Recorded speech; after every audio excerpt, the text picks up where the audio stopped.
Welcome back, everybody, to a project well in progress.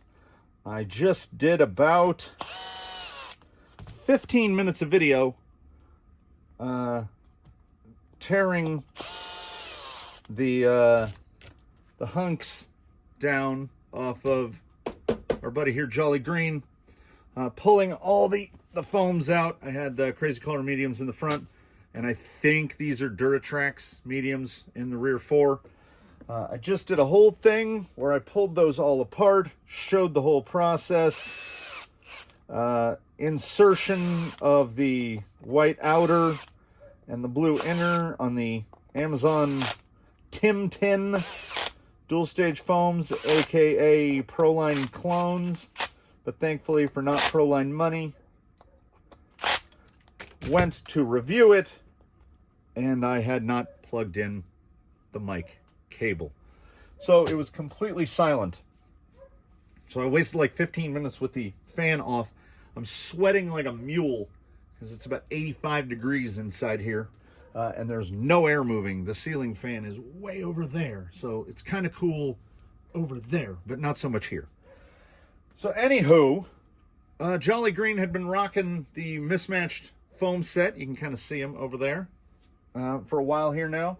And finding that rear foam, I was just guessing.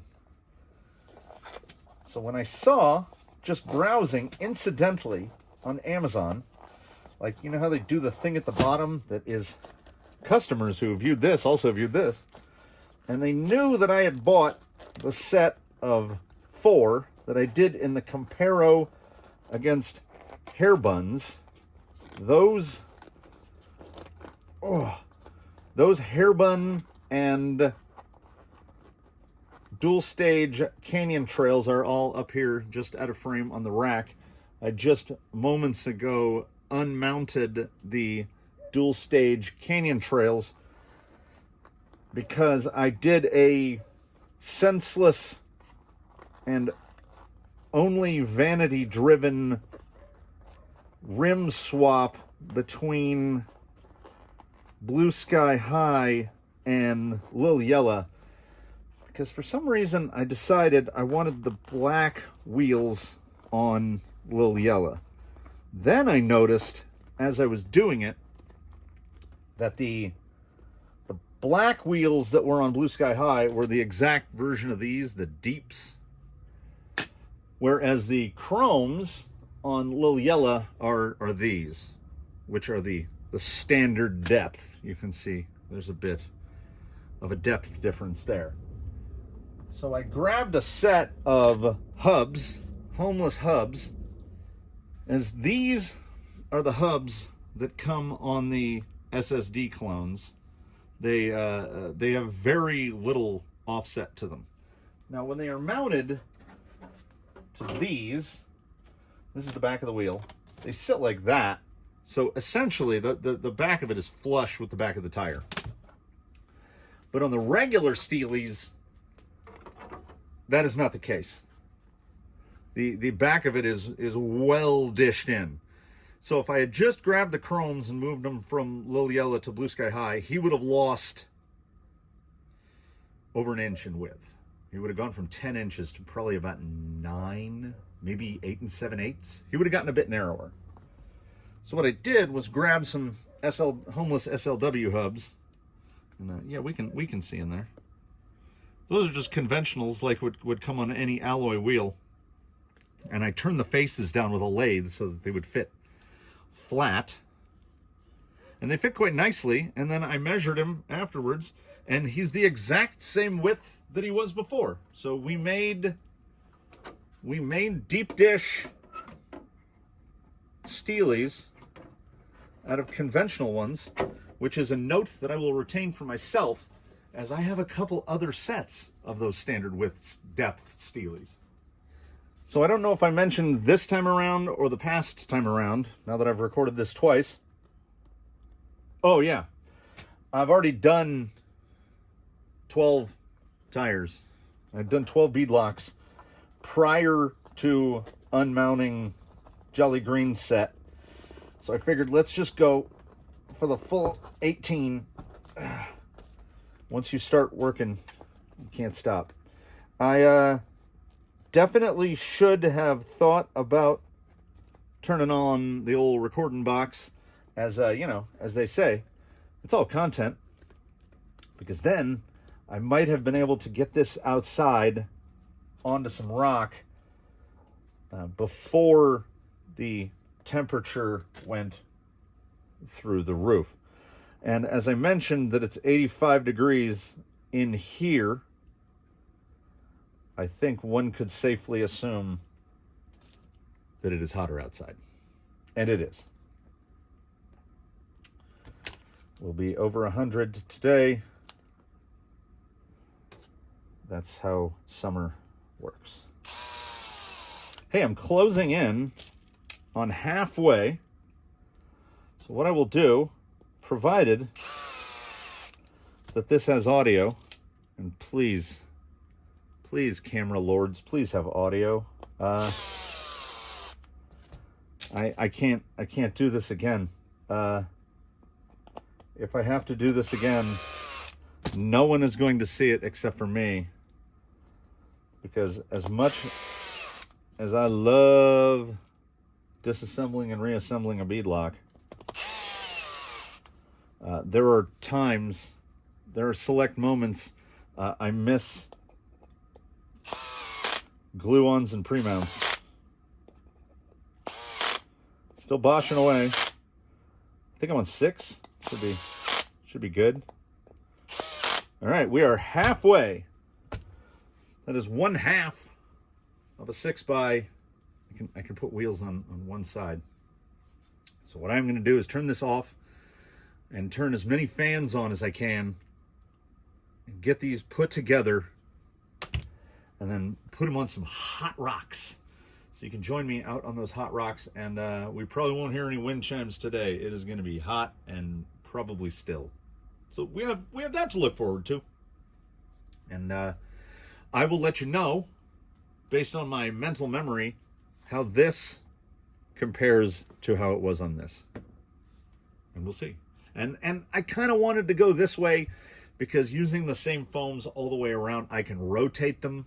And as the hunks are not directional, like this tire has been running this way because there's no wear on the back of the lug. So I can mount it on the other side and start wearing the other side. So I should be able to get double life out of the hunks as I stopped for a moment when I shouldn't have and thought about what it's going to cost when I have to retire this guy. And he's probably just going to get the canyon trails, honestly. I mean, because I'm seeing visible wear on a lot of tires, and I don't want to replace that many tires all at once. And there's 8. Oh, you cuckoo clock. There's 8 canyon trails right there. That thing's going to keep cuckooing. I'm going to screw the rest of these together. I'll see you guys in a little while. So that last segment was about 10 minutes, give or take. And I managed to listen to it, because by the time I get to the end of 10 minutes, I can't remember what I said. And go through it. Mental notes to myself. Quick verbal note from the mental den. And these do stand the tires up a little bit taller. And you can see this here. Luckily, with how deflection works, they're not going to get any closer together than that. But that's 3 millimeters. There's 3 millimeters in between. So there we have. Okay, why do I have an extra wheel bolt? There we have 6 by 6. Okay, there's a question. Does someone need to go check his link lengths? No. There we go. Gap. What would you call that? 6 millimeters? and 3 millimeters. Somewhere in there, there's a link, but that's 8 links. It could just be 2 of them. Just making enough. Is it just play? Let's not worry about it. Out of sight, certainly out of mind. I realize, of course, it's very difficult to get all of Jolly Green in one frame. He is a beefy boy, and these Gens Ace Adventure packs just fit on the little Traxxas atween the Fender battery tray.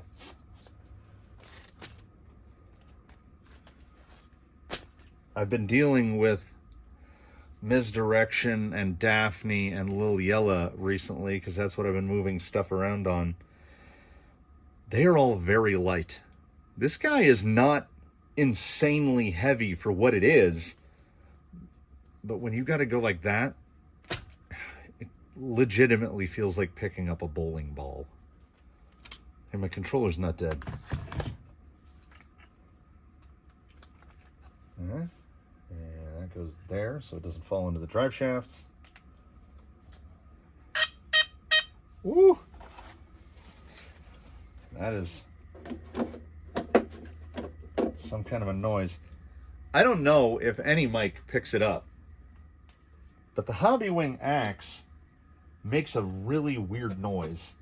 And the weird noise appears to come out of the speed control itself, despite the fact that, to my knowledge, there are no moving parts inside of it. And I can't really think of what inside of it would make noise. Let me see if I can get real close and we can hear it. Is that audible? Can people hear that? What is that? It's not the servo. It's not the motor. It's like electronics, see? This doesn't affect it at all. Well, maybe it does. It can't be the BEC. That's a direct power servo. I don't think it's the diff lock servo. Nope. Well, now the servo's chattering a little. I don't know what that is. So, much like other things, I'm just not going to let it bother me. Let's drive instead. What we do is we gradually acclimate to summer. And then when it's 98, like it is right now, it doesn't seem so bad. Okay, that's a lot of drive. Some good compliance on the rear. Oh yeah. Come on, get in there. Yeah, it could not take that as well. Daphne's other line was not as easy to traverse on the other foam set. Well,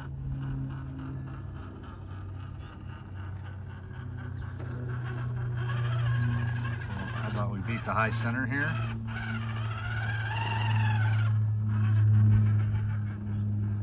No problem whatsoever. We were going to move quickly from zone to zone, and against my own guessing, there is a slight breeze out here. It is light and intermittent. So much rubbing on the bumper. It is a sacrifice I'm willing to make. I will accept some lug thwapping as the bumper is pulled in as tight as it could be. Yeah, there's a definite point where I guess you would define it as you just run out of grip.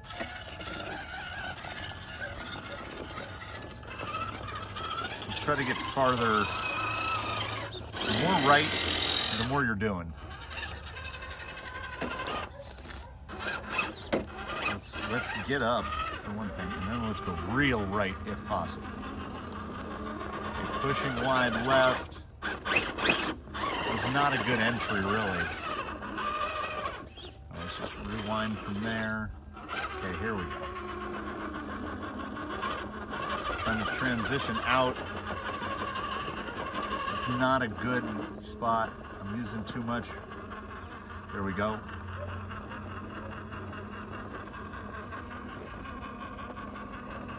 It's not that it doesn't have it.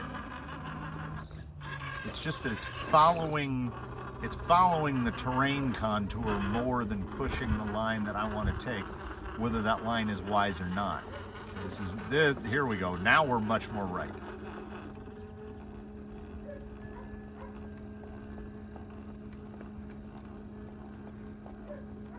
Definitely holding. I feel like it's at the point of making it or falling. Got some good deflection on the rear there.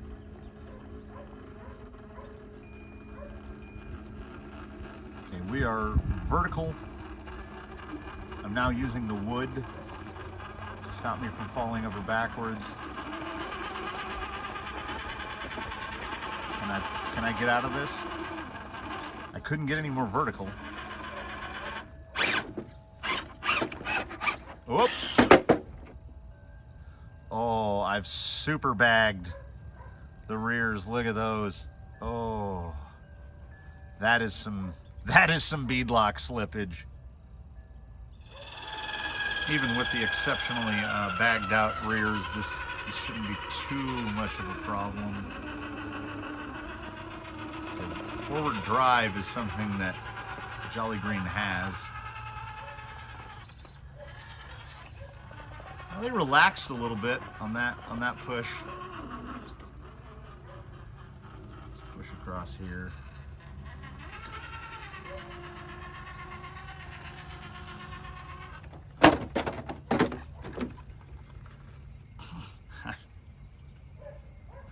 It's like everything happens in slow motion. I felt like that roll took so long. All right, let's see what the just straight. Now, my brain won't tell me, so someone in the comments can tell me. This is approach angle, right? And in my head, breakover is like when there's something in the middle, like right here. That's where breakover is, but is that right? I don't know. I guess I could Google it.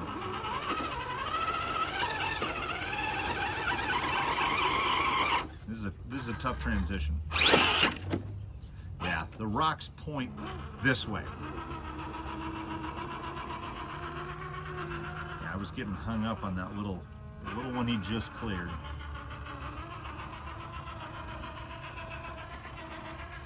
Oh, this is a great rig. Everyone should have a 6x.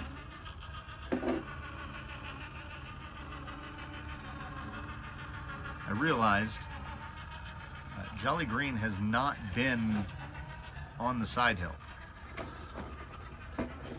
He's gonna right now.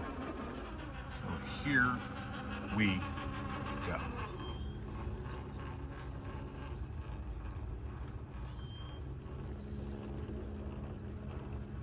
These foams are really good at side hilling.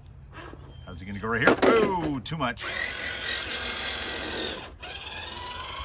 Now, obviously, if it's pushed higher, like up towards the granite there, that's much more manageable. Which is why I try to get as deep into it as I can. Traction much? Traction much? Yeah.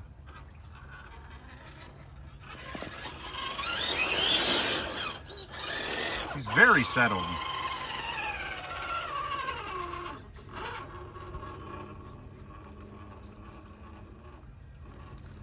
Just there's a point right there, right there. We're in the zone now. It's an ejector. So I think this should establish that it's not a remarkably easy line. The shape of that little V notch where there's a shadow right there, front tire is about to drop into it. It just funnels rigs off. As soon as they hit that shadow right there. Whereas, I mean, if you attack it straight, there's a lot of traction in this. Any contest where it's a question of traction, this is tough competition, this guy. I'm not hating on that breeze at all.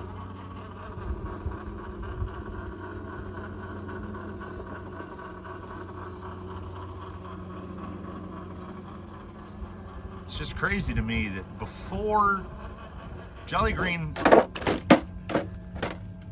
keeps falling because I keep driving into the exact same position over and over again.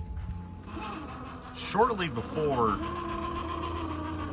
his 6x conversion, Jolly Green had gone on a bit of a diet as he had been laden down with so much brass and extras and accessories that during one of his final scalings with the Defender shell, he was around 12 pounds. And I've done it again. He weighs less than that now.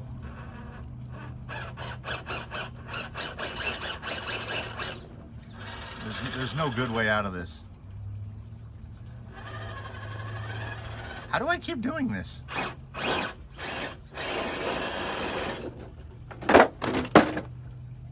I'm just being unfriendly. So in taking a bunch of the brass and extras off and losing the body, he dropped a couple pounds. He was down to around 9. And then I went back to a bunch more stock pieces, Traxxas plastics, going to 6x.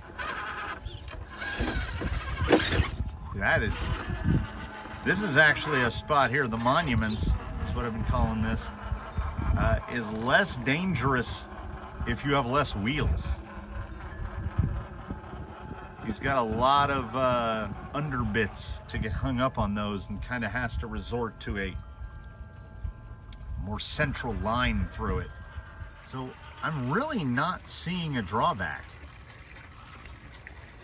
Little beadlock slippage there. The tires should like settle in over time. I had quite a beadlock slippage issue when he was a TRX4. Hit this vertical right here. Just not really a problem. This is a steady state thing right here. Oh, he's got it's a little in-betweener there.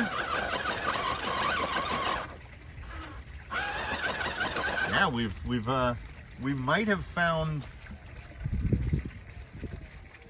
everything is a compromise. So I think overall, I think his performance is better. But in some spots,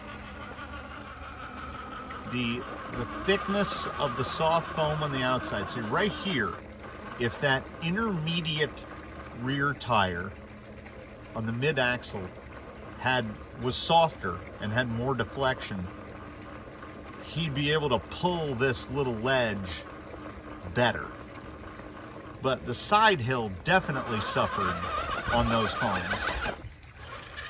And as is, I can tell that if I just come a little farther this way and let the tire, is it gonna slide?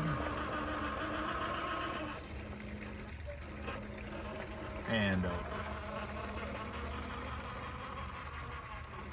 As I've said, he's not magic. He just has 2 more wheels. trying to get some work done on the upcoming 6-gate. I think it's going to take a little while to film and compile and edit. I'm desperately trying to learn Final Cut Pro, and I have become very comfortable and complacent with iMovie because iMovie is so simple. It's so easy to put these videos together. Time consuming, but like I know all the hotkeys and I know how to drag clips and do the editor and all that stuff. So I've been using it now 9 months-ish. So I have 9 months of practice. Oh, little too much. And none of it really translates. It's its own thing. I'm sitting there staring at the screen just trying to figure out, like, if I want to crop off the front 10 seconds of a clip, I can't just grab the front of it and scrub it off. Not so much. Anyway, I'm gonna try to learn that. This is the proper side hill test. Oh, nope. Oh, some of those hits are hits. This is just a little Jolly Green interruption, as he hasn't gotten wheeled in a while. Oh, I grabbed a bunch of spider webs there.